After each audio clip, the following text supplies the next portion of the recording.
Assalamualaikum warahmatullahi wabarakatuh. Bismillahirrahmanirrahim. Allahumma sholli ala sayyidina Muhammadin wa ala alihi wa sahbihi ajma'in. Amma ba'du.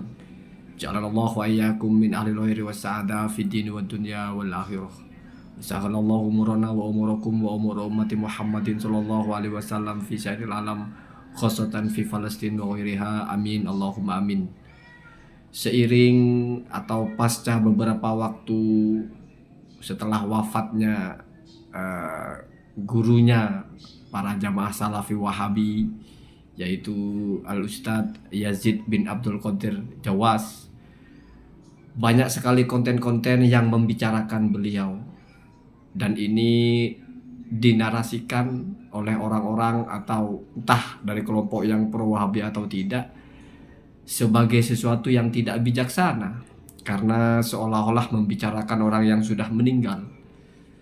Ustadz Yazid Jawas itu Allah yarham sudah meninggal, ngapain masih dibicarakan? Bahkan ada sebagian yang bawa-bawa hadis, la tasubul amwata, jangan mencela orang-orang yang sudah mati. Kenapa mereka? Karena fa innahum qad afdau ila ma qaddamu, karena mereka itu sudah mendapati apa-apa yang mereka kerjakan. Artinya urusan mereka sudah selesai. Sebetulnya membahas tentang Salafi Wahabi, tentang misalnya tidak boleh membuat solawat kecuali solawat yang dibuat oleh Rasulullah, lalu ada narasi oh ternyata mereka juga buat solawat atau membawa jenazah dengan ambulan atau apapun, itu bukan dalam rangka mencela Ustadz Yazid Jawas Allah yarham, bukan. Tetapi hanya karena momentumnya ini sedang disoroti, maka kembali disebutkan apa-apa yang oleh youtuber-youtuber aswaja ini dianggap tidak sesuai dengan kebenaran. Artinya itu tetap adalah sebuah upaya untuk islah atau tashih, memperbaiki apa-apa yang salah. Jadi jangan dianggap itu mencela, jangan dianggap itu masuk kepada subbul amwat. Enggak, bukan begitu. Kalau mencela itu adalah kita mengutuk-ngutuk seseorang secara personal. Misalnya kamu ini pendusta, kamu ini pemabok, kamu ini pezina, pembunuh dan sebagainya. Kalau kita bicara apa yang disampaikan olehnya dan kita anggap itu sebagai kesalahan, lalu gencar lagi dibicarakan seiring dengan momentum karena sedang menjadi sorotan, itu hanyalah salah satu wasilah, salah satu cara bagaimana dakwah koreksi kepada kajian-kajian Ustadz Yazid Jawas ini bisa didengarkan lebih banyak orang. Itu bagus. Apalagi kalau niatnya orang-orang yang menyampaikan kritik itu bukan mencela, bukan menjelek-jelekkan, bukan, tetapi menyampaikan ada masalah, ada yang salah. Bukankah semuanya adalah manusia? Sebagaimana manusia itu memang sudah biasa kalau ada yang salah. Justru misalnya ternyata benar ada yang salah dari Ustadz Yazid Jawas ini, dari petikan-petikan ceramahnya, lalu muncul orang-orang kemudian hari yang mengkritik itu, lebih gencar lagi mengkritik itu, lebih gencar lagi menyadarkan umat bahwa itu keliru. Ini jelas adalah sebuah maslahah untuk Ustadz Yazid Jawas sendiri. Seandainya itu memang ternyata salah, lalu ada yang mengkoreksi. Karena kalau misalnya itu salah diikuti oleh banyak orang, apakah itu tidak berimbas kepada menambah hal-hal yang buruk kepada almarhum atau Allah yarham? Ketika dikoreksi lalu orang berhenti mengikuti, maka tambahan keburukan itu menjadi berkurang. Kenapa tidak dipandang dari sudut ini? Jadi jangan langsung kita ketika ada orang mengkritik ustadznya yang sudah meninggal atau apa, langsung wah ini sudah meninggal ngapain masih kamu celah-celah. Gak semua orang mengkritik itu mencela.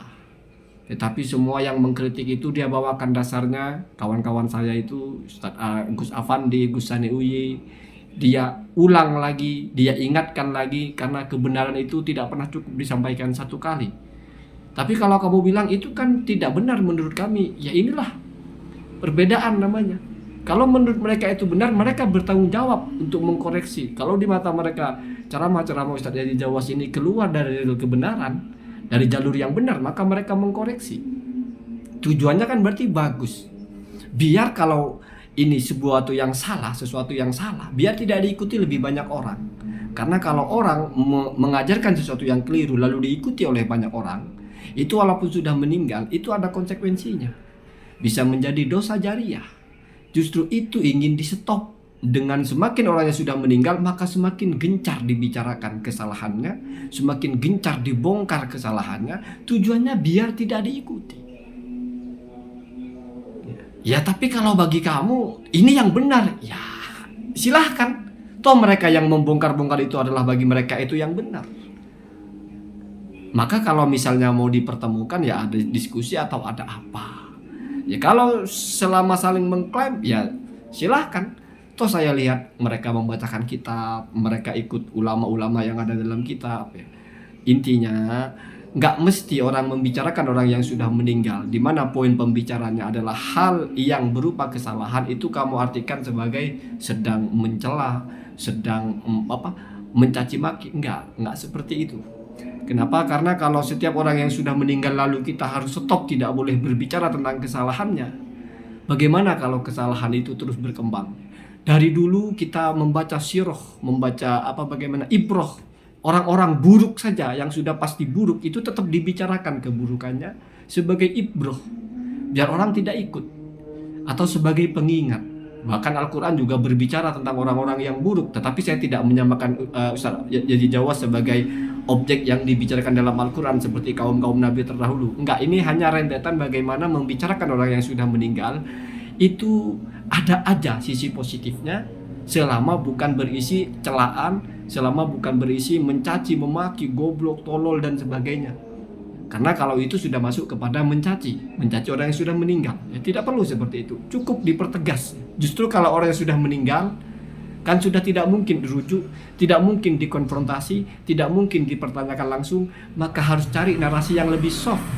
Narasi yang lebih soft itu maksudnya adalah pendekatan-pendekatan yang lebih humanis, yang lebih enak bahasanya. Kasihan orangnya sudah meninggal, kalau kesalahan ini tetap ada yang mengikuti, khawatirnya ini akan berimbas buruk kepada almarhumnya atau kepada Allah yarhamnya gitu. Itu kan niat yang baik. Apakah mereka berniat seperti itu? Kita tidak tahu niat orang. Maka tidak boleh menghukumi orang kalau bergantung dengan niatnya. Karena kalau kamu menghukumi seseorang bergantung dengan apa yang ada di hatinya, di hati sendiri aja kita tidak semua kita tahu persis, kadang berubah-ubah, apalagi apa yang ada di hati orang.